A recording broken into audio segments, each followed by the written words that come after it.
Hello and welcome to the Patty Pod.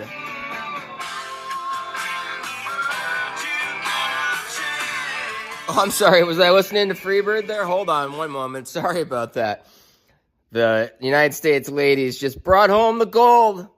So little Freebird is playing throughout the land right now. Hello and welcome to the Patty Pod, Season 4, Episode 3, USA, USA. USA. We're deep into the Winter Olympics here, friends. Deep into it, and I'm feeling it. I'm feeling good. I'm having a ball. I've been watching a ton of all the sports, especially the hockey. Oh my goodness. If you have any passing interest in hockey, tune in tomorrow to the 2 semifinal games. Canada takes on Finland. The United States takes on Czechia. Yesterday was one of the better days in hockey in the history of hockey, with the U.S. men winning in overtime to get to the semifinal, the Canadians winning in overtime to get to the semifinal, and the Finns winning in overtime to get to the semifinal. Just absolute scenes, as the kids would say. And then the women today, down by a goal until about 2.5 minutes left. 5-time gold medal game participant and U.S. captain gets her Olympic points record with a goal with 2.5 minutes left. The United States then goes on to win it in overtime on a fantastic individual effort. Unbelievable game. You're going to have to check it out if you haven't seen it. Anyway, We're buzzing in the building. So we're having a good time. Welcome to the Patty Pod. This is Season 4, Episode 3. I just want to, since we're talking about hockey, I'll mention I went to a New Jersey Devils game the other day, and I noticed a little something about the fan base. The Devils have 2 brothers who are stars on the team, the Hughes brothers, Luke and Jack. They're both big readers and have decided to start a reading challenge for young Devils fans. Now, the goal of this reading challenge is to improve literacy for youth in the area. Every game, they bring a couple of youngsters who are in the program to a game. The game I was at, they put up a probably 7-year-old boy and 9-year-old girl on the Jumbotron. These 2 were holding t-shirts that had the program's name on it. Now, the girl was jumping with excitement the entire 30 seconds or so she was on the screen, and the boy had a big smile too. The announcer said a little bit about the program and then asked the fans to welcome the 2 youngsters. Well, I think I heard 2 people clap, and they did about 3 claps each. As soon as the children were off the screen, off the Jumbotron, it was then time for the snack race to go up. This is a feature every game. They have an animated Mrs. Field cookie, and an animated Carvel ice cream, and an animated Auntie Anne's pretzel. Now, the 3 of them have an animated race on the Jumbotron. Well, when this went up, the crowd immediately perked up and began cheering their favorite cartoon treat. The pretzel stumbled to oohs and ahs, but then got back up and made a race of it. And the roar of the crowd came to a crescendo as the Carvel ice cream crossed the finish line first. Well, as they say in hockey, Devils fans, you're a class act. Hey, if you need to get a laugh, consider the following, which never fails for the kindergartners I substitute taught a few weeks ago. Find somebody and ask them their name. That's the first step. You find somebody and ask them their name. Once they respond, repeat their name. Then make a throwing motion and ask them what you are doing until they respond, throws. Okay, got it? Those are the first 2 steps. Ask them their name, repeat their name back to them. Make a throwing motion and ask what you're doing until they say throws. Then point upward and ask the person what you mean by that until they say up. Finally, put it all together. So let's pretend our person is named Sally. You would say, Sally throws up. Get it?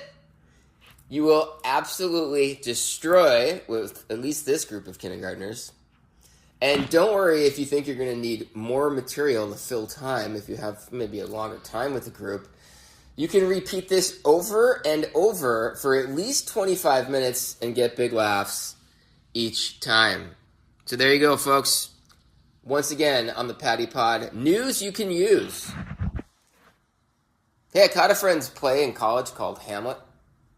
That was the name of the play. Some of you might have heard of it. I said to him, hey man, I thought the acting was great.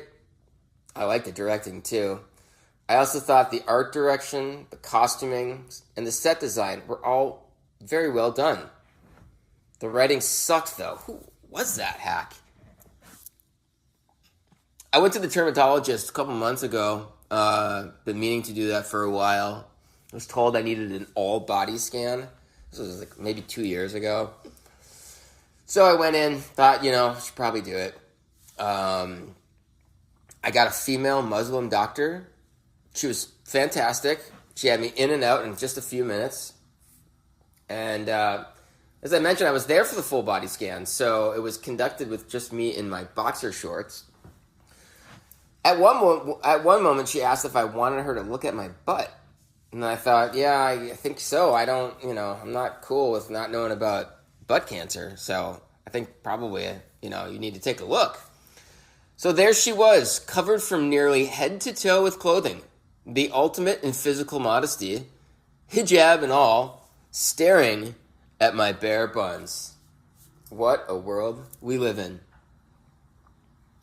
I was walking around Brooklyn the other day, had some time, Lunar New Year. I was out in the streets, checking out coffee shops. As I was doing that, I walked by a garbage truck, and it had a message on the sign that said, quote, follow us on social at NYC Sanitation. And I thought, oh yeah, for sure. There's nothing I would like more. People are sometimes confused when I describe myself as a public figure. I know you Patty Pod listeners probably aren't, but you'd be surprised. But I'm pretty sure, I'm pretty sure I'm still in the phone book. What's a phone book, you ask? Child of my listener sitting in the back seat of a car right now? Ask an old sometime. Hey, a little bit from Haruki Murakami. I've been reading Haruki Murakami, a well-known Japanese novelist. In fact, before we went to Japan, I Googled best Japanese novel, and like 4 of the top 10 were his. I thought I gotta check this guy out. I was so engrossed in the novel that I read, which was called The Wind-Up Bird Chronicle, that the flight attendant from Singapore Airlines, that was the flight, the airline we took from LA to Tokyo. It was an older middle-aged gentleman, and at one point he interrupted me and said, "What are you reading? You haven't moved hardly in this whole 10-hour flight," or whatever it was, and it was that book. Anyway, so Murakami, it's a great book. It's a little bit emotionally tough. I'll just put it at that, but I'm sure you all are tougher than me. That's a fair statement to make to a group of strangers when it's coming from me. In any case, I've been reading some of his other books. I read one of his novella called Pinball 1973. And that kind of there was just a line in there that jives with my worldview. It goes, quote, "Where are you going?" And then the next person says, "To play pinball. I'm not sure where." Pinball? Yeah, hitting balls with flippers. Of course I know, but why pinball? Why? The world is rife with matters philosophy cannot explain. Boy, isn't that true. Why do I play hockey all the time? I mean, I think I've got an explanation, but all the time? The heart wants what it wants. That's what it reminds me of. Hey, is it me or are all female influencers sounding the same and a little extra, as the kids would say? Even about the most mundane things? Well, you be the judge. I started using Glad garbage bags, and oh my god, I can't stop thinking about it.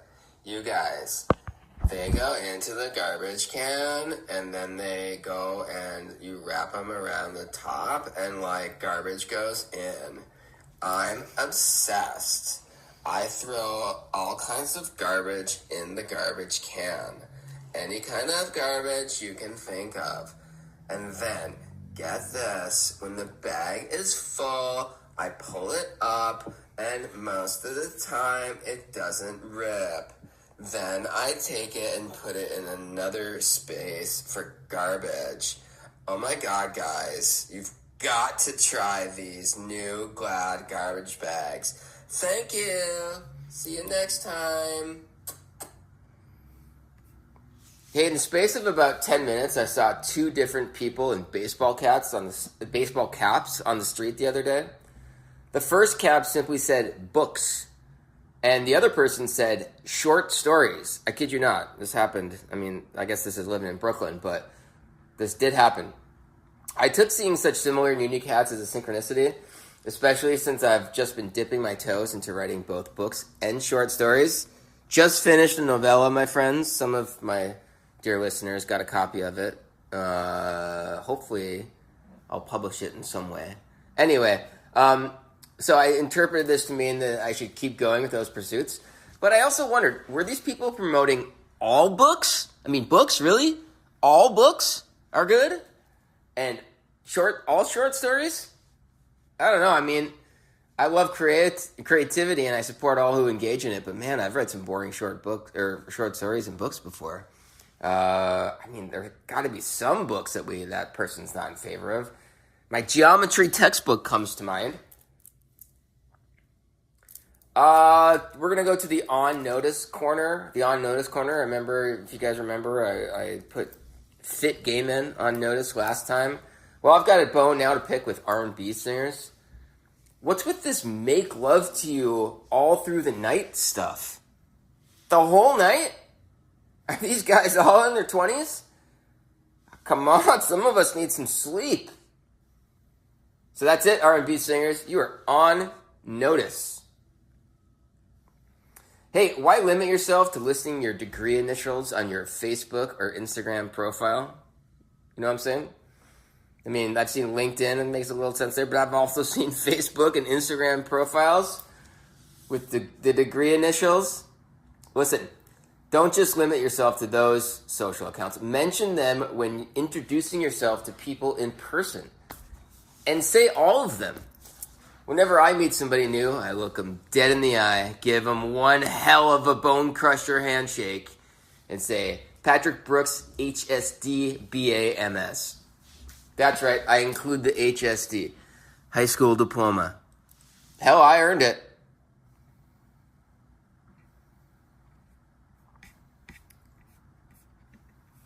Oh, we've got some technical difficulties here with the computer Dora. Let's see if I can figure this out, Gunther. Gunther's sitting next to me. There we go. We had just a minute. Okay, we should be back. I hope Patty Pod listeners, again, used to nothing but absolute professionalism in this podcasting space. Maybe a little thrown off by a slight kerfluffle, but I think you guys are going to hang with me. Appreciate that. Okay. Let's talk about, old-timers in New York. There are old-timers, I hear this, think late Gen X, or sort of older Gen X, maybe young baby boomer. That's the crowd I'm thinking of. I've run into these folks around town, and it's not uncommon for me to hear people bummed out by the loss of the old, seedy, and gritty New York. Well, I have great news for these folks. I was at the 77th Street 6 train station the other day. Now, that's the heart of the Upper East Side in Manhattan, the traditional seat of power and prestige in America. And I got off the train. I noticed a bottle filled with urine. But it gets even better. A little down the way, there was a pile of human feces. So cheer up, old-timers. New York is not the antiseptic hellhole you thought it was. Hey, since we're talking about the area, we'll talk about New Jersey a little bit. New Jersey gets a bad rap, really gets a bad rap out here. Gets gets shit on, if you will, a fair amount, but it's actually great. Sometimes I'm in a place renowned for its physical beauty. The great sea cliffs of Moher in Ireland come to mind, or the Hawaiian island of Kauai. And, maybe I just don't feel as elated as I had hoped to when I visit these types of places. In these moments, I've learned to conduct a little mental exercise where I just think, hey, I could be in New Jersey. And even the mere thought of it fills me with disgust and overwhelming gratitude that I'm not there. So, tip of the hat, thanks. Tip of the hat, New Jersey. Thanks for those moments. New Jersey actually does have a lot going for it. I did live there for a couple years. Princeton University is there. There's beautiful country up north. There's a spectacular beach-laden national park called Sandy Hook, the north part of the Jersey Shore. They have the worst self-esteem, though. I mean, I wonder why. How could they possibly feel this way with people as supportive as me making jokes about them? When I first moved there, the natives would ask things like, why would you ever come here? In 2005, the governor rejected the tourism slogan, "We'll win you over," created by a consulting firm for $260,000. This was back in 2005, mind you. The runner-up slogan from the firm, however, and I kid you not, was "Not as bad as you think." Those are actual slogans developed by high-level branding agencies. Whew. Talk a little bit about my time as I did a sales job at a for-profit community college in Minnesota that has since been shuttered by, I believe it's the federal government for all sorts of financial irregularities. Anyway, I was taught to use the phrase win-win a lot. And my wife's cousin is a prominent person, a prominent fashion journalist. And, I was thinking I got to wear one of my scarves up to her place next time we go. I knit a scarf. It's essentially a long rectangle. But I think this is clearly going to be my entrance into the world of couture, and it could be her next viral piece. So that's a win-win. I just gotta lead with that. I think she'll be all over it. Speaking of achievements, I just finished my first work of fiction, as I mentioned, a novella. So I'm working on my Pulitzer Prize acceptance speech.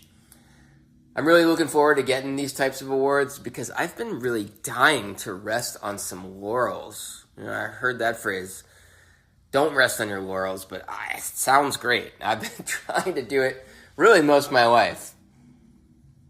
So you guys get out there and support the novella, okay? Hey, if you happen to move in Eastern European immigrant circles, which of course many of you do, I'm sure, you may hear from my neighbors here in Brooklyn that I think I'm the Salt Bae now, sprinkling salt from my fingertips. The Salt Bae, for those of you who don't spend every waking moment on TikTok, was a chef whose chief accomplishment, it seems, was sprinkling salt from his hand while holding it near his shoulder. My neighbors may think I idolize him because we ran out of salt, and Kate, my wife, is a major Francophile. So we didn't just replace the old stuff with Morton salt. Rather, we have all this artisanal French salt in our home. They all seem to come in wee canvas bags or tiny little cartons, and you can't just kind of sprinkle it out. You're probably supposed to use some kind of a specialized spoon, but I have none, of course, so I must sprinkle it with my fingers a la the Salt Bae. These salts have names like, and I'm going to butcher this now, fleur de sel de l'île de Normandie. I kid you not, that's actually on a bag of salt that we have in our pantry, or those words are, I should say. It's replete with those little marks that look, the words are replete with the little marks that look like apostrophes above the eyes and so on, called diacritical marks. Now, scholars will tell you, I'm sure, that the French language emerged out of some mélange spoken by various tribes in the Middle Ages. It seems to like that's the way that languages developed. I know better, though.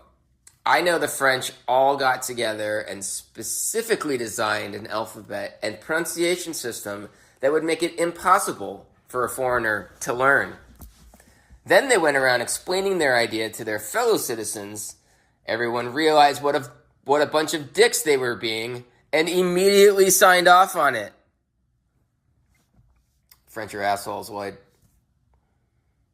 I was watching Jeopardy last week. I heard a clue about Bella, Edward, and Jacob the other day, and it reminded me that if I want to be wealthy, I can always get rich by finally creating my Twilight fan fiction site, Twilight. Hey, I've been catching a lot of the Winter Olympics lately, as I mentioned.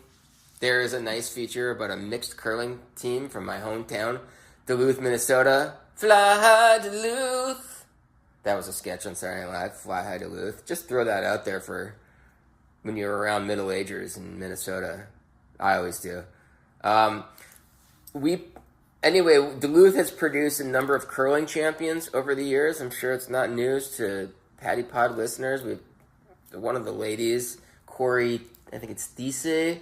She's on a heater at this Olympics. Won a silver in mixed doubles, I think it's called, or mixed curling. And now she's on the ladies team. They had a big win. We went to extra ends. Today I'm learning all this stuff right now.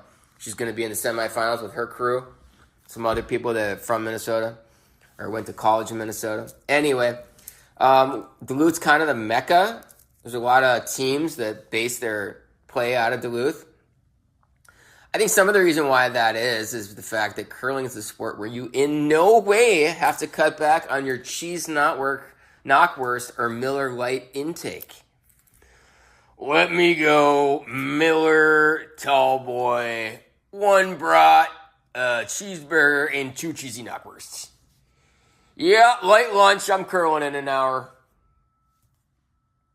Caught the Super Bowl a couple weeks ago. The Super Bowl. Or should I say Super Bowl? Am I right? Let's get some points on the board there. New England. Jeez Louise. Anyway, I enjoyed Bad Bunny, but I must say I'm really much more of a Righteous Rabbit guy. Watching the Super Bowl reminded me of last year when Philadelphia really blew out the Chiefs. Last year, if you remember, Philadelphia really smoked the Chiefs. It was a lot like a Lee Greenwood video. All Eagles. Hey, I saw a video about Bradley Cooper on Instagram the other day. A video of Bradley Cooper, I should say, on Instagram the other day. In it, he was talking about the immense power of being willing to completely fail. He talked about how once you do that, your mind and your soul even open up and create a reservoir where ideas can come for creativity. I just thought to myself, hey man, if you think that's cool, I've taken it one step further.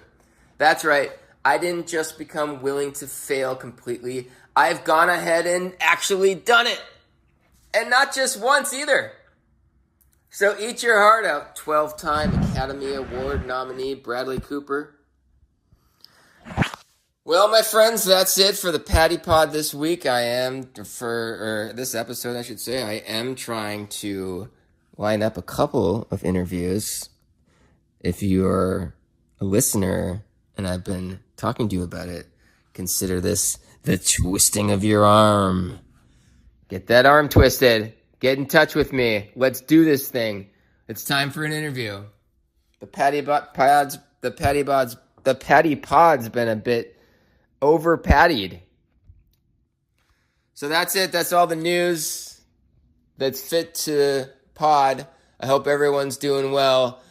Get yourself to a television tomorrow and cheer for the United States men's hockey team in its semifinal. We haven't had an Olympic appearance with the pros in it since 2014. And there hasn't been much best-on-best competition. Okay, so I'll leave it at that. USA, USA. Everyone, take care. Peace and love.